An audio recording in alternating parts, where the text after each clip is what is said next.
بسم اللہ الرحمن الرحیم۔ الحمدللہ سورہ نساء وہ مکمل ہوئی تھی۔ ابھی ہماری گفتگو چلے گی سورہ مائدہ۔ سورہ مائدہ آیت نمبر 1۔ پہلا مسئلہ وعدے پورے کرنے کا وجوب۔ جو وعدہ کریں معاہدہ کریں اس کو پورا کرنا فرض ہے، یہ مسئلہ ہے۔ دلیل یا ایھا الذین آمنوا اوفوا بالعقود، ٹھیک ہے نا۔ جو بھی عقد ہو، عقد کسی بھی قسم کا معاہدہ کی صورت میں ہو یا اس کے علاوہ، اس کو پورے کرنے کا حکم فرمایا۔ بات آ گئی ذہن میں؟ یہ پہلا مسئلہ۔ دوسرا مسئلہ یہ بیان کیا جا رہا ہے کہ چوپائے تمہارے لیے حلال ہے، جانور تمہارے لیے حلال ہے۔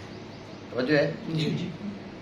کہا احلت لکم بہیمۃ الانعام الا ما یتلی علیکم، جو تمہیں پڑھ کے سنا دیے تھے نا، بتا دیے تھے، انما حرم علیکم المیتۃ والدم ولحم الخنزیر، جی بیان ہوا تھا نا۔ فرمایا جو تو پڑھ کے سنا دیے وہ تو ہو گئے، وہ تو حرام ہے۔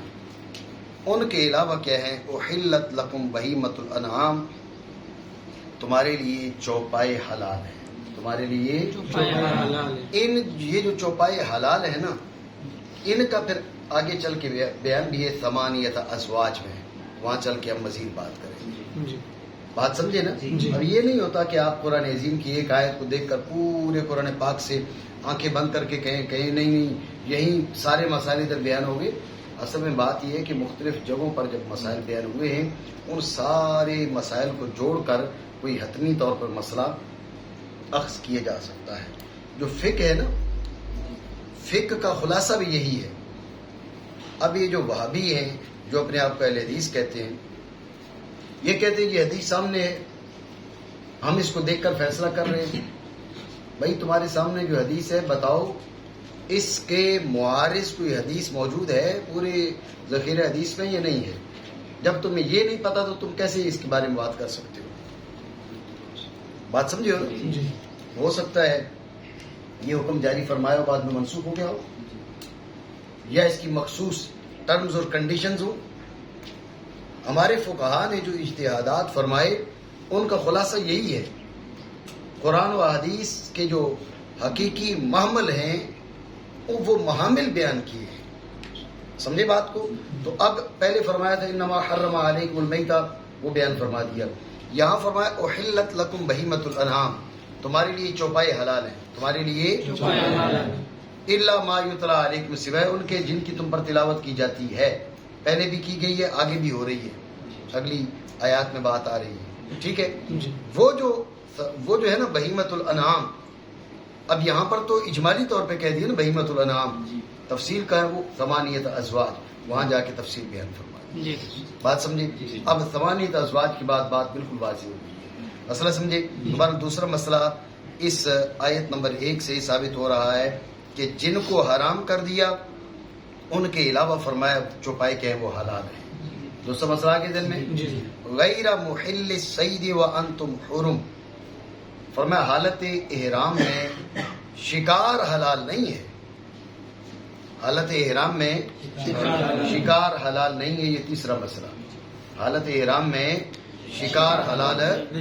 بات آئی ذہن میں؟ یہ 3 مسئلے سورہ مائدہ آیت نمبر 1، ٹھیک ہو گیا۔ سورہ مائدہ آیت نمبر 2، یا ایھا الذین آمنوا لا تحلوا شعائر اللہ ولا الشہر الحرام ولا الہدی ولا القلائد ولا آمین البیت الحرام یبتغون فضلا من ربہم ورضوانا۔ توجہ ہے؟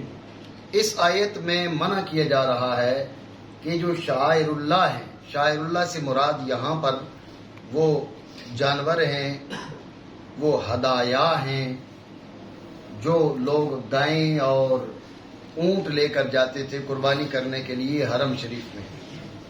وجہ ہے تو فرمایا لا تحلوا شعائر اللہ، انہیں حلال مت جانو، یعنی ان کو نقصان نہ پہنچاؤ. توجہ ہے. مزید بات میں آپ کو بتاتا ہوں. ولا الشہر الحرام، حرمت والے مہینے میں قتال نہ کرو. ولا الہدیہ، جو حج ہے یعنی کعبۃ اللہ حرم شریف کی طرف جانے والی قربانی. وہ قلائد یہ ان کے گلے کے اندر جو ہے نا وہ قلادے ہار پہنا دیے جاتے تھے، جو علامت ہوتی تھی بھئی یہ وہ قربانیاں ہیں جو حرم شریف کو جا رہی ہیں. ایک علامت ہوتی تھی، اس سے یہ تھا کہ لوگ ان کو نقصان نہیں پہنچاتے تھے. ولا آمین البیت الحرام، جو حرم شریف کی طرف ولا آمین ولا قاصدین، یعنی جو مسجد حرام کو جا رہے ہوں تم ان کا راستہ نہ روکو. یہ باتیں یہاں پر فرمائی جا رہی ہیں. توجہ ہے آپ کی. میں نے آپ کو پہلے بتایا کہ ابتدائی اسلام میں قتال کا حکم سرے سے نہیں تھا. اس کے بعد قتال کی اجازت ملی، جو آپ سے قتال کرے بدلے میں آپ قتال کرو. حرم میں قتال نہیں کر سکتے اور حرمت والے مہینوں میں بھی قتال نہیں کر سکتے. توجہ ہے. یہاں پر وہی بیان ہو رہا ہے. ولا شہر الحرام، حرمت والے مہینے میں قتال ہے، حرمت والے مہینے میں قتال نہیں ہو سکتا. وجہ ہے یعنی آپ سمجھ سکتے ہیں کہ یہ جو آیہ مقدسہ ہے اس کے احکام اس دوسرے مرحلے کے ہیں. تیسرے مرحلے میں یہ تھا کہ آپ حرمت والے مہینے میں بھی قتال کر سکتے ہیں. حرم شریف میں قتال نہیں کر سکتے الا کہ کوئی آپ سے قتال کرتا ہے کافر آپ سے حرم میں قتال کرتا ہے تو جوابی قتال آپ کر سکتے ہیں. قتال کی ابتدا حرم میں نہیں ہو سکتی لیکن حرمت والے مہینے میں ہو سکتی ہے. ایک ہے حرمت زمان کی، ایک ہے حرمت مکان کی. حرمت مکان یعنی جو حرم شریف ہے، حرم مکہ ہے، اس میں آج بھی قتال نہیں ہو سکتا الا کہ کوئی آپ پہ حملہ کرتا ہے. کافر آپ پہ حملہ کرے تو جوابی کارروائی آپ کر سکتے ہیں. ابتدا آپ نہیں کر سکتے حرم میں آج بھی. لیکن جو حرمت والے مہینے ہیں الشہر الحرام، ان میں قتال کیے جا سکتا ہے، چاہے ابتدائی ہو چاہے دفاعی ہو. سمجھے بات کو؟ تو پھر یہ آیہ مقدسہ اس دوسرے مرحلے کی ہے. بات سمجھے ہو نا؟ اس کا میں قصہ بھی آپ کو بتا دیتا ہوں. اصل میں ایک آدمی تھا، پہلے مسلمان ہوا، پھر مرتد ہو گیا، پھر بھاگ گیا. تو پھر مسلمانوں نے دیکھا کہ وہ کچھ قربانیاں اور یہ چیزیں لے کر حرم شریف کو جا رہا تھا. توجہ ہے آپ کی؟ صدام توجہ کرنا یار. وہ کچھ قربانیاں لے کر حرم شریف کو جا رہا تھا. تو اب مسلمانوں نے، صحابہ نے چاہا اس کا راستہ روکا جائے کیونکہ یہ تو مرتد آدمی ہے جی. تو اللہ رب العالمین نے منع فرما دیا چونکہ اس کے پاس قربانیاں تھیں نا جی. فرمایا لا تحلوا شعائر اللہ. شاعر اللہ سے مراد وہ قربانیاں تھی جو وہ لے کر جا رہا تھا. اور مہینہ تو حرمت والا، اس لیے فرمایا ولا الشہر الحرام ولا الہدیہ ولا القلائد ولا آمین البیت الحرام. وہ جا رہا تھا بیت اللہ شریف کو جا رہا تھا. فرمایا مت روکو اس کو مت روکو، اس کی اپنی ایک حرمت ہے، لہذا اس کا راستہ تم نہیں روک سکتے، اس کی قربانیوں کو تم نقصان نہیں پہنچا سکتے، حرمت والے مہینے میں تم قتال نہیں کر سکتے. بات سمجھے نہیں سمجھے؟ لیکن میں نے آپ کو بتایا کہ اس کے بعد اجازت مل گئی. اس کے بعد یہ اجازت نہیں مل گئی کہ شاعر اللہ کی آپ بے ادبی کرتے رہیں. اس کے بعد اجازت یہ مل گئی کہ حرمت والا مہینہ ہو تو اس میں بھی اسلام کی سربلندی کے لیے جہاد کیے جا سکتا ہے. شاہ جی وہ جو ہے چلیں آگے. ٹھیک ہے بھائی. بہت ہلکی سی جی کی آواز آ رہی ہے. کیا نام ہے آپ کا؟ دیکھو نظر نیچے کر لی جاوید نے تاکہ مجھ سے نام نہ پوچھے. ٹھیک ہے کوئی مسئلہ نہیں. یہ ایک مسئلہ آیت نمبر 2 سے ثابت ہوا. وَإِذَا حَلَلْتُمْ فَاصْطَادُوا. اس جملے کا تعلق پچھلی آیت سے ہے. فرمایا تھا غیر محل الصید وانتم حرم. اور اگر آپ احرام کی حالت میں ہو تو شکار نہیں کر سکتے. وَإِذَا حَلَلْتُمْ فَاصْطَادُوا. جب تم نے احرام کھول دیا تو اب شکار کر لو. یہ دوسرا مسئلہ یہاں سے، یعنی احرام کھولنے کے بعد شکار کیا جا سکتا ہے. 2 مسئلے ہو گئے. وَلَا يَجْرِمَنَّكُمْ شَنَآنُ قَوْمٍ أَن صَدُّوكُمْ عَنِ الْمَسْجِدِ الْحَرَامِ أَن تَعْتَدُوا. اس حصے میں یہ بیان کیا جا رہا ہے کہ اگر کسی قوم نے آپ پہ ظلم کیا آپ کے ساتھ ظلم و زیادتی کے ساتھ پیش آئے تو اس کا مطلب یہ نہیں ہے کہ بدلے میں آپ بھی ظلم و زیادتی کرو، نہیں. وَلَا يَجْرِمَنَّكُمْ شَنَآنُ قَوْمٍ، اس قوم کی دشمنی اور بغض وہ تمہیں اس بات پر نہ ابھارے. تمہاری دشمنی بنی کیوں؟ ان صدوکم عن المسجد الحرام، حضور جا رہے تھے نا عمرہ کرنے کے لیے، تو مشرکوں نے روک لیا، تو رب نے فرمایا ان کے اس روکنے کی وجہ سے جو تمہاری ان سے دشمنی پڑ گئی، ان تعتدوا، تم یہ کام نہ کرو کہ تم بھی ظلم کرو، نہیں. جس شخص نے ظلم کیا اس کا ظلم اس کے اوپر ہے، تم ظلم نہیں کر سکتے. توجہ ہے نہیں؟ یہاں دو باتیں ہیں. ایک ہے کہ ظلم کا جواب جتنا انہوں نے ظلم کیا اتنا دینا، ایک. دوسرا یہ ہے کہ ظلم کے جواب میں اضافی ظلم کرنا. وجہ ہے اضافی ظلم ناجائز ہے. کامران ہے، کامران سارے مسئلے جو ہے وہ زبانی یاد کرتا ہے. ٹھیک ہے، یہ کون ہے؟ اوکے ٹھیک ہے. تو میں نے آپ کو بتایا باتیں یہاں پر دو ہیں. ایک یہ ہے کہ وَجَزَاءُ سَیِّئَةٍ سَیِّئَةٌ مِثْلُهَا، ٹھیک ہے نا، اس کی شرعاً اجازت ہے. لیکن یہاں پر فرمایا کہ حد سے تجاوز اور ظلم اس کی اجازت نہیں ہے. اس نے ایک تھپڑ ماری، آپ نے 3-4 لگا دی جی. تو اب یہ تو نہیں، یہ جزاء سیئۃ سیئۃ مثلھا تو نہیں ہے نا. مثلھا تو یہ ہے کہ اسے ایک ماری، آپ بھی ایک مارے. اس بیچارے نے ہلکے سے لگائی، آپ نے اتنے زور سے لگائی اس کا دانت باہر چلا گیا جی، اور نادر کہنے لگا میرے کان سے خون جاری ہو گیا جی. ہاں تو یہ زیادتی ہے، یہ ہم بھی مانتے ہیں کہ یہ ظلم ہے. نادر ہے، وجہ ہے آپ کی جی. یہ دوسرا مسئلہ یہ ہے کہ بلکہ تیسرا مسئلہ کہ ظلم کے جواب میں ظلم نہیں کیا جا سکتا. ظلم کے جواب میں ظلم اس کے برابر کی کا جو بدلہ ہے جسے قصاص کہتے ہیں اس کا مسئلہ الگ ہے، لیکن ظلم نہیں کیا جا سکتا. وَتَعَاوَنُوا عَلَى الْبِرِّ وَالتَّقْوَى وَلَا تَعَاوَنُوا عَلَى الْإِثْمِ وَالْعُدْوَانِ. اگلا مسئلہ یہ ہے، یہ آیت کا یہ حصہ انتہائی جامع ہے کہ آپ نے کسی کے ساتھ تعاون کب کرنا ہے.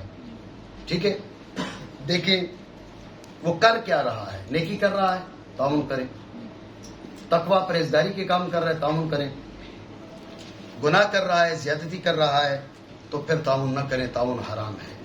بات سمجھے نہیں؟ اگر نیکی اور بھلائی کا کام ہے تو تعاون کریں، تعاون کا حکم ہے. اور اگر ظلم و زیادتی کر رہا ہے اب تعاون کرنا حرام ہے. یہ بات نہیں ہوتی بھئی یہ ہماری پارٹی کا ہے، یہ ہماری قوم کا ہے، ہمارے صوبے کا ہے، ہماری زبان کا ہے، فلاں فلاں نہیں. بلکہ اگر وہ شخص ظلم کر رہا ہے وَلَا تَعَاوَنُوا عَلَى الْإِثْمِ وَالْعُدْوَانِ، گناہ اور زیادتی کے کاموں پر ہرگز تعاون نہ کرو، تعاون کرنا حرام ہے. مسئلہ آپ سمجھے؟ سورہ مائدہ آیت نمبر 2، سورہ مائدہ آیت نمبر 3، اس میں محرمات کھانے میں جو چیزیں حرام ہیں ان کا بیان ہو رہا ہے. ان میں سے چند چیزیں پہلے بیان ہو چکی ہیں. مردار کے بارے میں تمہیں بتا دیے 2 مردار حلال ہیں. کیا جی وجہ ہے؟ بولو صحیح. ہاں بلانا پڑتا ہے نہیں. اب دیکھو جاوید بالکل نہیں بول رہا. سلیم بھی صرف سر ہلا رہے، صوفی ہے نا. حرمت علیکم المیتہ، مردار حرام، والدم خون حرام، ولحم الخنزیر، خنزیر کا گوشت حرام، وما اہل لغیر اللہ بہ، اور غیر اللہ کے نام پہ ذبح کیے جانے والا حرام. یہ 4 چیزیں پہلے بیان بھی ہو چکی ہیں. ٹھیک ہے. 5ویں والمنخنقہ، گلا دبا کر جسے مارا گیا ہو، جس کا گلا دبا کر مارا گیا ہو، ذہن میں رکھے وہ بھی حرام ہے. والمنخنقہ حرام. والموقوذہ، جو کیا ہو مطلب جس کو کسی پتھر وغیرہ کے ذریعے مارا گیا لیکن وہ زخمی کرنے والی چیز نہیں ہے، آلہ جارحہ کے بغیر مارا گیا ہو، سمجھے؟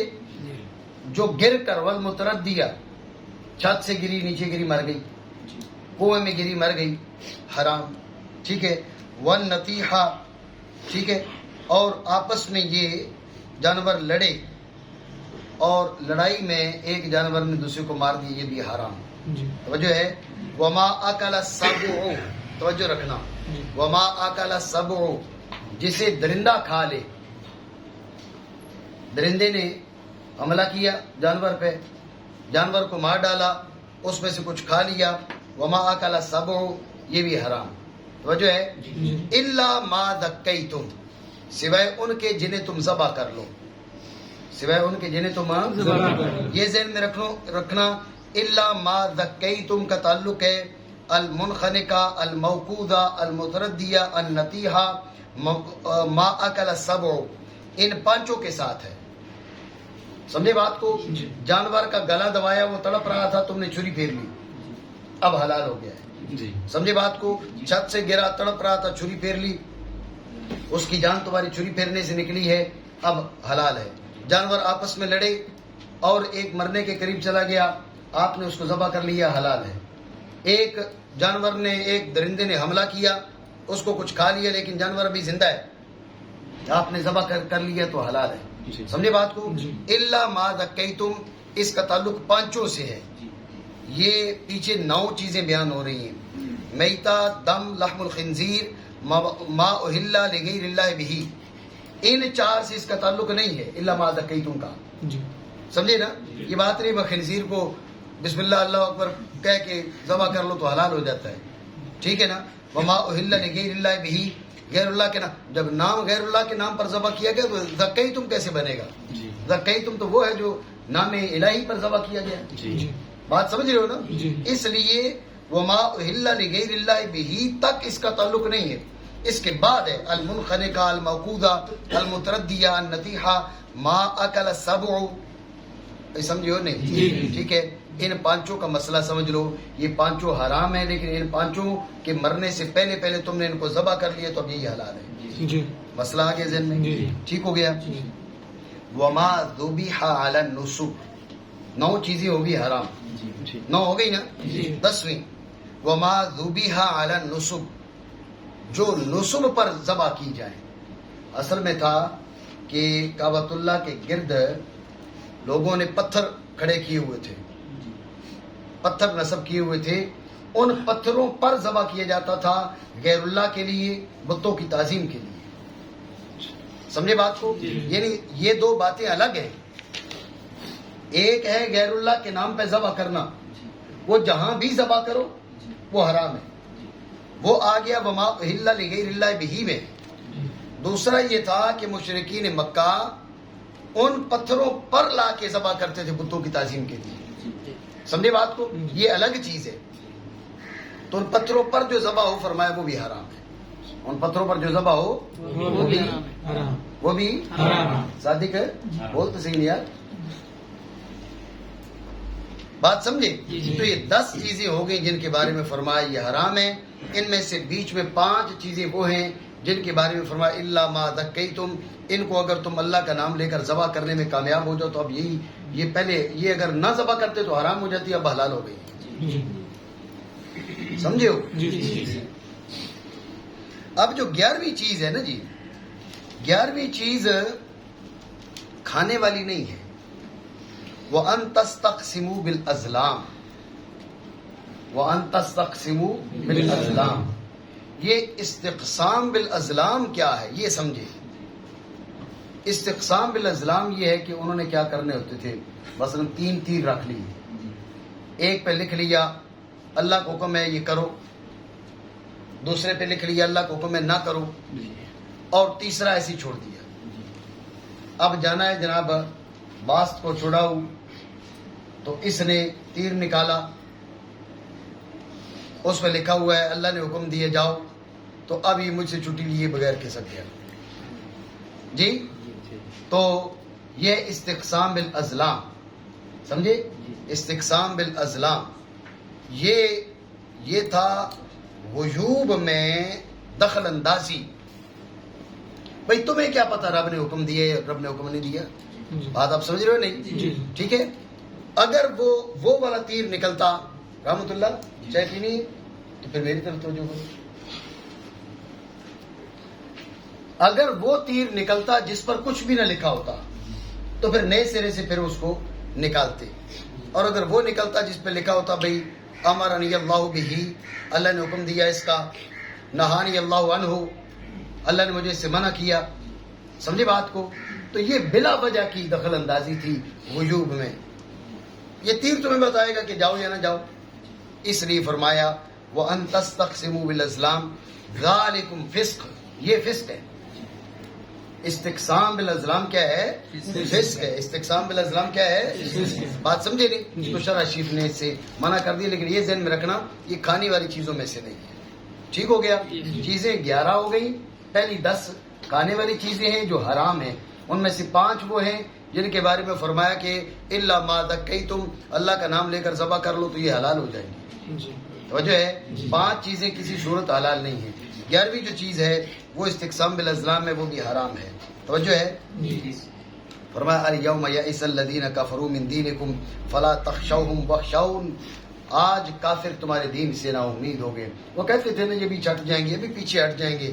اور یہ جو آیہ مقدسہ الیوم اکملت لکم دینکم، یہ آیہ مقدسہ کا یہ حصہ جو ہے حجۃ الوداع کے موقع پر رسول اللہ صلی اللہ علیہ وسلم عرفات شریف میں موجود تھے، تو اس وقت آیہ مقدسہ کا یہ حصہ نازل ہوا. الیوم اکملت لکم دینکم، آج ہم نے تمہارے لیے تمہارا دین مکمل کر دیا. واتممت علیکم نعمتی، اور تم پر اپنی نعمت کو پورا کر دیا. ورضیت لکم الاسلام دینا، تمہارے لیے اسلام کے دین ہونے پر رب راضی ہو گیا. تمہارا دین اسلام ہے، تمہارا دین ہے اسلام. توجہ ہے آپ کی؟ ٹھیک ہے. تو اب جب یہ حالت تھی تو کافروں نے تنا امید ہونا تھا نا، پر نہیں چلیں گے، نہیں چلیں گے. ابھی دیکھو نا جی، مکہ سے نکال دیا، اپنے لوگوں نے نکال دیا. یہ دیکھو عہد میں دیکھو کتنے بندے ان کے مارے گئے. ایسے لوگ اب دل کو تسلی دینے والے ہوتے ہیں نا، آپ کے مخالفین دل کو تسلی بل فری فنڈ میں بیٹھ کے دیتے ہیں جی. تو ایسے ہی کفار جو ہے وہ اسلام کے خلاف بیٹھ کے دل کو تسلی دیا کرتے تھے. اللہ رب العالمین نے اپنے حبیب کریم علیہ افضل الصلاۃ واکمل التسلیم کے ہاتھوں پر مکہ فتح فرمایا. پھر آپ علیہ الصلاۃ والسلام جب حجۃ الوداع کے لیے آئے، اللہ اکبر، حضرت جابر بن عبداللہ کہتے ہیں کہ حضور سید عالم کی نگاہ ادھر جاتی جدھر حضور کی نگاہ جا رہی تھی، سامنے جہاں تک نگاہ ناز جا رہی تھی وہاں تک لوگ ہی لوگ تھے. ادھر جہاں تک نگاہ ناز جا رہی تھی وہاں تک لوگ ہی لوگ تھے. ادھر جہاں تک نگاہ جا رہی تھی لوگ ہی لوگ تھے. پیچھے کی طرف جہاں تک نگاہ جا رہی تھی لوگ ہی لوگ تھے. اتنا بڑا اجتماع.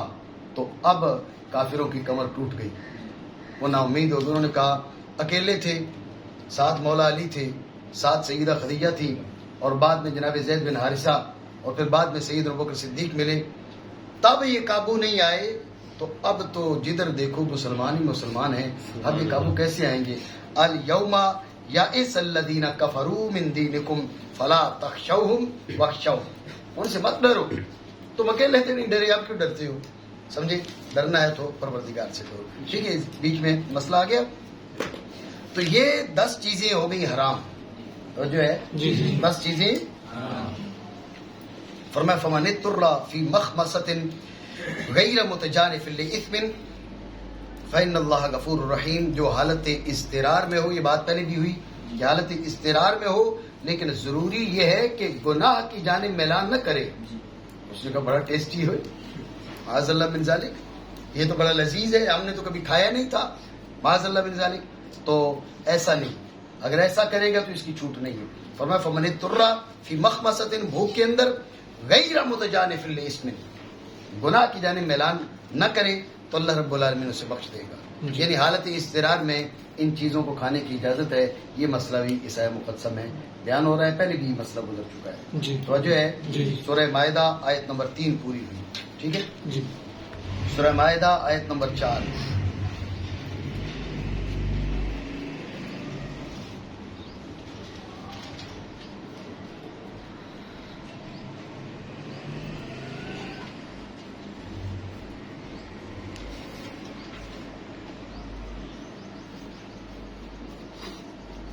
توجہ ہے آپ کی؟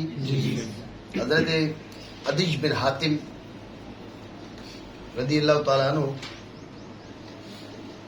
آپ جس علاقے میں رہتے تھے، شکار کرتے تھے، اور شکار کر کے کھاتے تھے، مہمانوں کو کھلاتے تھے. آیت مقدسہ نازل ہو گئی وما اکل السبع الا ما ذکیتم، وما اکل السبع، جسے درندہ کھا لے وہ حرام ہے. جی درندے میں کتا بھی ہے، شکاری کتا، درندے میں چیتا بھی ہے. سمجھے بات کو؟ تو یہ ساری چیزیں تو فرمائے یہ تو حرام ہے. اب حضرت عدی بن حاتم نے عرض کی یا رسول اللہ، ہمارے تو ہم تو شکار کرتے ہیں، اسی انداز میں ہمارا کھانا پینا ہے. تو اب جب یہ پوچھا تو اس پہ آیا مقدسہ نازل ہوئی یسألونک ماذا احل لہم، آپ سے حلال چیزوں کے بارے میں پوچھتے ہیں. قل احل لکم الطیبات، سب سے پہلا مسئلہ یہ طیبات حلال ہیں. توجہ ہے، طیبات کیا ہیں؟ جنہیں سلیم طبیعتیں پسند کریں، یہ ضابطہ ہے. توجہ ہے، جنہیں سلیم اللہ کی نہیں، ٹھیک ہے نا، جنہیں سلیم طبیعتیں پسند کریں. کیا؟ یہ طیبات ہے. ٹھیک ہے، جنہیں سلیم طبیعتیں پسند کریں یہ طیبات ہے، بشرطے کہ ان کے بارے میں بالخصوص قرآن و حدیث میں نص وارد نہ ہوئی ہو. سلیم طبیعتیں پسند کرتی ہیں لیکن قرآن نے منع کر دیا، اللہ کے حبیب علیہ الصلوۃ والسلام نے منع کر دیا، اب ان کا شمار طیبات میں نہیں ہے. ماننا پڑے گا کہ تم نے طیب سمجھا تھا، طیب ہے نہیں. سمجھے نا بات؟ تو لہذا پہلی چیز یہ بیان کر دی بھئی طیبات تمہارے لیے حلال ہے، پہلی چیز. ٹھیک ہے، رہی بات شکار کی جو عدی بن حاتم نے پوچھا تھا، شکار کا کیا مسئلہ ہے؟ توجہ رکھیں، شکار آپ کتے سے کریں، چیتے سے کریں، ٹھیک ہے، باز کے ذریعے کریں. اس شکار کے حلال ہونے کے لیے چند شرطیں ہیں. نمبر 1، وہ کتا، وہ چیتا، وہ باز، وہ سدھایا ہوا ہو. کیا ہو؟ سدھایا ہوا، سکھلایا ہوا. ٹھیک ہے نا، پڑھا لکھا. جی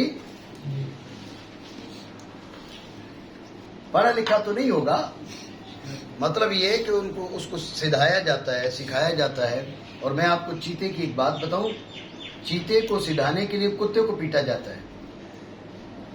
حدیث میں فرمانا السعید من وعظ بغیرہ او کما قال علیہ الصلوۃ والسلام. نیک بخت وہ نہیں ہے چمانٹے لگے، کان سے خون نکلے پھر بھی نہ سمجھے. سلیم اللہ، خود کو لگے جب بھی نہ سمجھے، یہ نیک بخت نہیں ہے. نیک بخت کون ہے؟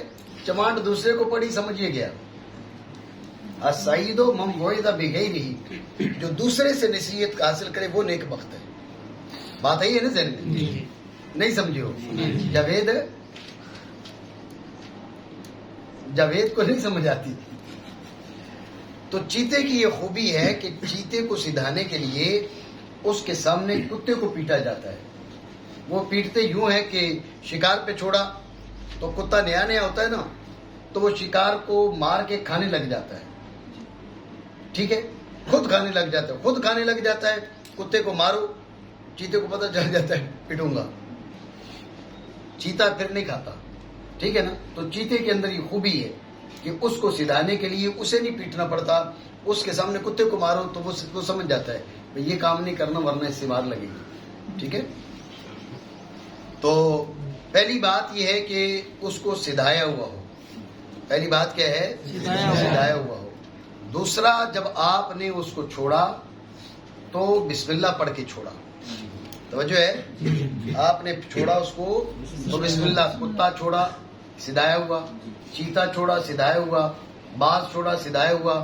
چھوڑتے ہوئے آپ نے بسم اللہ پڑھ کے چھوڑا، یہ دوسری شرط ہے. ٹھیک ہے. تیسرا، اس نے اسے مارا ہو تو مار کے تمہارے لیے چھوڑ دیا ہو، خود نہ کھایا ہو. اگر خود کھا لیا تو تمہارے لیے حلال نہیں ہے. وجہ ہے، اگر خود کھا لیا تو تمہارے لیے حلال ہے نہیں ہے. یہ تیسری شرط. اور تیسری سے پہلے بھی ہے ایک، وہ تیسری اس کو بناؤ، اس کو چوتھی بناؤ. تیسری شرط یہ ہے کہ اس کے ساتھ کوئی اور کتا کوئی اور چیتا کوئی اور باز ایسا نہ مل گیا ہو اس شکار میں کہ جسے بسم اللہ پڑے بغیر چھوڑا گیا ہو. آپ نے کتا چھوڑا نا, پتہ چلا ادھر سے جناب کسی اور نے بھی ایک کتا چھوڑ دیا, 2 کتوں نے مل کر اس شکار کو دبوچا مار ڈالا, تو آپ نے تو اپنے کتے پر بسم اللہ پڑھی تھی چھوڑتے ہوئے, اس دوسرے نے نہیں پڑھی تھی, لہذا یہ شکار حلال نہیں ہے. سمجھے بات کو؟ تو پہلی شرط آپ کو بتائی, کتا چیتا جو جانور ہے وہ سدھایا ہوا ہو. دوسرا, آپ نے جب چھوڑا تو بسم اللہ پڑھ کے چھوڑا. تیسرا, اس کے ساتھ کوئی اور کتا کوئی اور شکاری اس کے ساتھ نہ ملا ہو. چوتھا, اس نے جب اس کو مارا تو مارنے کے بعد اس نے خود نہیں کھایا, اور تمہارے لیے روک کے رکھا. 4 شرطیں. 5ویں شرط یہ کہ اگر اس جانور کی زندگی میں تم وہاں پہنچ گئے, کتا چھوڑا جاتا نا پیچھے خود بھی بھاگتے, ٹھیک ہے نا, تو خرگوش اس نے پکڑا, ابھی زندہ تھا, تو اب اس کو گلے پر سے ذبح کرنا ضروری ہے. اگر اس کی زندگی میں پہنچ گئے تو اب جو شرعی طریقہ ہے اس کو ذبح کرنے کا, اس انداز میں ذبح کرنا ضروری ہے. ذبح کر لیا تو حلال ہے, ذبح نہ کیا تو حرام ہے. لیکن اگر تمہارے پہنچنے سے پہلے اس نے مار دیا تھا تو اب وہ حلال ہے. تمہارے پہنچنے سے پہلے مار دیا تھا تو حلال ہے. تمہارے پہنچنے کے بعد تم پہنچے تو بھی جانور زندہ تھا, تم ذبح کرنا چاہتے تو ذبح کر سکتے تھے, لیکن تم نے کوتاہی کی, چھری نہیں ساتھ لے کر کے, پتہ چلا جی جب چھری لے کر گئے تو پتہ چلا وہ گم ہو گئی, کدھر گئی وہ سمجھ نہیں آ رہی. یا تم نے کہا بھائی ٹھیک ہے کوئی مسئلہ نہیں ہے, ہم نے بسم اللہ پڑھ کے کتا چھوڑا تھا, لاپرواہی کر گئے تو جانور تمہاری آنکھوں کے سامنے مر گیا, تو اب یہ حرام ہے, حلال نہیں ہے. یہ 5 شرطیں میں نے تمہارے سامنے بتائی ہیں. ان 5 شرطوں کے ہوتے ہوئے وہ جو شکار ہے وہ حلال ہے. اگر یہ شرطیں نہ پائی جائیں گی تو پھر وہ حلال نہیں ہے. مسئلہ سمجھے نہیں؟ ٹھیک ہے. تو اس آیت مقدسہ میں اسی بات کا بیان ہے. وما علمتم من الجوارح مکلبین تعلمونہن مما علمکم اللہ. اس میں جانور کو سدھانے کا بیان ہے. ٹھیک ہے نا. دیکھو سدھانے کی کتنی تاکید ہے. وما علمتم, یہ بھی تعلیم. مکلبین تعلمونہن, تعلیم. مما علمکم اللہ, تعلیم. اس میں اشارہ اس بات کی طرف کہ اس جانور کا سدھایا ہوا ہونا ضروری ہے. اگر وہ سدھایا ہوا نہیں ہے تو اب اس نے جو شکار کیے وہ حلال نہیں. وہ جو ہے فَكُلُوا مِمَّا أَمْسَكْنَا عَلَيْكُمْ, اس سے کھاؤ جو تمہارے لیے روک رکھے. یہی میں نے آپ کو بتایا کہ اس نے خود نہیں کھایا. اگر خود کھا لیا تو پھر حلال نہیں ہے. توجہ ہے. وَاذْكُرُوا اسْمَ اللَّهِ عَلَيْهِ, اور اس پر اللہ کا نام لو. اور تو اگر اللہ کا نام نہیں لیا تو حلال نہیں ہے. بات سمجھے نہیں سمجھے؟ تو یہ 3 شرطیں تو بالکل صراحت کے ساتھ اس آیت مقدسہ میں بیان ہو رہی ہیں. 2 شرطیں اور میں نے آپ کو بتائی ہیں. توجہ ہے. آگے چلیں. سورہ مائدہ آیت نمبر 4 یہ بیان ہو گئی. سورہ مائدہ آیت نمبر 5.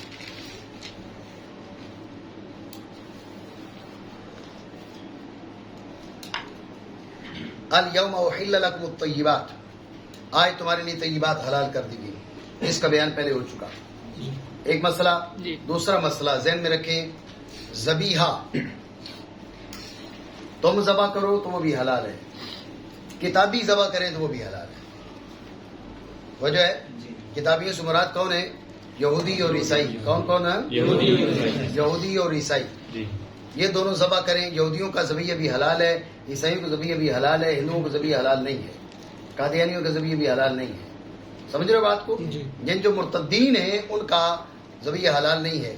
یہودی اور عیسائی ہیں وہ بھی کافر ہیں. یہودی بھی کافر ہے, عیسائی بھی کافر ہے.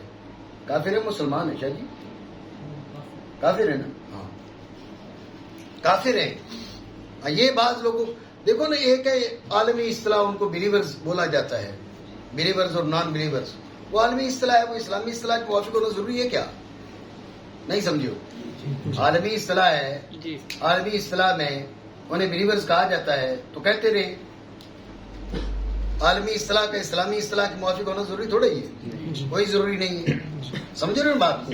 اس لیے اسلامی اصطلاح میں وہ کافر ہی ہیں. یہودی بھی کافر ہے, عیسائی بھی کافر ہے. سمجھ رہے ہو نا بات کو؟ ہاں وہ مسلمان نہیں ہے, ایماندار نہیں ہے. ہاں ان کے دین میں اور باقی جو ہندو ہیں ان کے دین میں فرق ہے. ہندو کسی آسمانی کتاب پر ایمان نہیں لاتے, عیسائی آسمانی کتاب کو مانتے ہیں, بھلے ٹھیک سے نہیں مانتے, دعویٰ تو کرتے ہیں نا. عیسائی اور یہودی ٹھیک مانے غلط مانے لیکن دعویٰ ان کا ہے, اور ہندوؤں کا تو دعویٰ ہی نہیں ہے نا. بات سمجھے؟ اس لحاظ سے ان میں فرق آ گیا. عیسائی اور یہودی اہل کتاب ہیں, ہندو اہل کتاب بھی نہیں ہے. بات سمجھے؟ عیسائی کا ذبیحہ حلال ہے, یہودی کا ذبیحہ حلال ہے, ٹھیک ہے. ہندو کا ذبیحہ حلال نہیں ہے, قادیانی کا ذبیحہ حلال نہیں ہے. سمجھ رہے ہو بات کو؟ توجہ ہے. اسی طرح ان کی جو عورتیں ہیں, عیسائی لڑکی سے مسلمان لڑکا نکاح کر سکتا ہے, یہودی لڑکی سے مسلمان لڑکا نکاح کر سکتا ہے. مسئلہ سمجھے؟ مسئلہ آگے ذہن میں جی. اب دیکھو جاوید آ کے بولا ہے, اس سے پہلے نہیں بول رہا تھا جی. ہاں میں یہی کہہ رہا ہوں نا, اب اس کے ہوئے ہیں سگنل ملے. اصل میں جاوید بہت دور کے علاقے کا ہے, کنیکٹ ہونے میں دیر کرتا ہے. عاطف کیونکہ تو خبر آئے نا, وہ کنیکٹ ہونے میں دیر کرتا ہے تھوڑی. علاقہ دور کا ہے نا, سگنل جاتے ہیں آتے ہیں پکڑتے ہیں, پھر جا کے کنیکٹ ہو جاتا ہے تو پھر بالکل معاملہ سیٹ رہتا ہے. توجہ ہے آپ کی؟ وَطَعَامُ الَّذِينَ أُوتُوا الْكِتَابَ حِلٌّ لَكُمْ, یہ طعام سے مراد ذبیحہ ہے, ٹھیک ہے. وَطَعَامُ الَّذِينَ أُوتُوا الْكِتَابَ حِلٌّ لَكُمْ وَطَعَامُكُمْ حِلٌّ لَهُمْ, ان کا ذبیحہ تمہارے لیے حلال, تمہارا ذبیحہ ان کے لیے حلال. ایک مسئلہ ہو گیا. وَالْمُحْصَنَاتُ مِنَ الْمُؤْمِنَاتِ وَالْمُحْصَنَاتُ مِنَ الَّذِينَ أُوتُوا الْكِتَابَ مِنْ قَبْلِكُمْ, جو عفائف ہیں, پاک باز عورتیں, مسلمان ہوں یا کتابیات ہوں. المحصنات من المؤمنات, یہ بھی حلال ہے تمہارے لیے. المحصنات من الذین اوتوا الکتاب من قبلکم, تم سے پہلے جن کو کتاب دی گئی ان کی محصنات بھی تمہارے لیے حلال ہے. لیکن شرط کیا ہے؟ اذا آتیتموہن اجورہن, مسئلہ ہی ثابت ہوا کہ اگر آپ کتابیہ سے بھی نکاح کریں تو حق مہر وہاں پر بھی لازم ہوتا ہے. سمجھے بات کو؟ اذا آتیتموہن اجورہن, تو مسئلہ ہی ثابت ہوا کہ اہل کتاب کا ذبیحہ بھی حلال ہے اور کتابی عورتیں بھی حلال ہیں.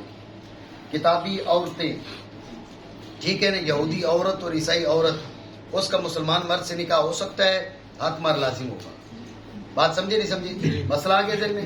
چلے آگے. کامران آیت نمبر 6, سورہ مائدہ آیت نمبر 6. پہلے وضو کا بیان ہے, ٹھیک ہے, اس تفصیل کا محتاج نہیں ہے. یا ایھا الذین آمنوا اذا قمتم الى الصلاۃ فاغسلوا وجوہکم, چہرہ, ٹھیک ہے, وایدیکم الى المرافق, کونیوں سمیت, ٹھیک ہے, وامسحوا برؤوسکم, سر کا مسح, وارجلکم الى الکعبین, ٹخنوں تک پاؤں. 4 فرض ہیں وضو کے, چاروں ہو گئے, بیان ہو گئے. یہ وضو کا بیان مکمل, ٹھیک ہے. سورہ مائدہ آیت نمبر 6 میں آگے وَإِن كُنتُمْ جُنُوبًا فَطَّهَّرُوا, جس پہ غسل فرض ہو, فَطَّهَّرُوا, ٹھیک ہے نا, یہ پاک ہو جاؤ نہیں, اطہروا, مبانی کی زیادتی معنی کی زیادتی پر دلیل بنتی ہے. تو اس کا مطلب ہے مکمل پاک ہو جاؤ, یہ کہ پورے بدن پر. پہلے تھا نا بھائی خالی چہرے پر وہاں پانی ڈالو, ہاتھوں پر پانی ڈالو, سر کا مسح کرو اور پاؤں دھو لو. پہلے یہ فرمایا, تب فرمایا اطہروا, مکمل پاک ہو جاؤ. پتہ چلا پورے بدن پر پانی بہانا ضروری ہے. یہ غسل کا بیان یہاں پر ثابت ہو گیا. وَإِن كُنتُمْ جُنُوبًا فَطَّهَّرُوا سے توجہ ہے. اس سے آگے تیمم کا بیان ہے. تیمم کا بیان پہلے بھی ہو چکا. وَإِن كُنتُمْ مَرْضَىٰ, مریض ہو, علی سفر میں ہو, او جاء احد منکم من الغائط, وہ بیت الخلاء سے ہو کر آئے, او لامستم النساء, یا عورتوں کے پاس سے ہو کر آئے. یعنی پہلے کہا نا او جاء احد منکم من الغائط, یہ اس پر وضو فرض ہے. او لامستم النساء, اب غسل فرض ہے. ٹھیک ہے نا جی؟ مسئلہ سمجھو, تیمم کا بیان ہو رہا ہے اور یہ آیت بتا رہی ہے کہ جو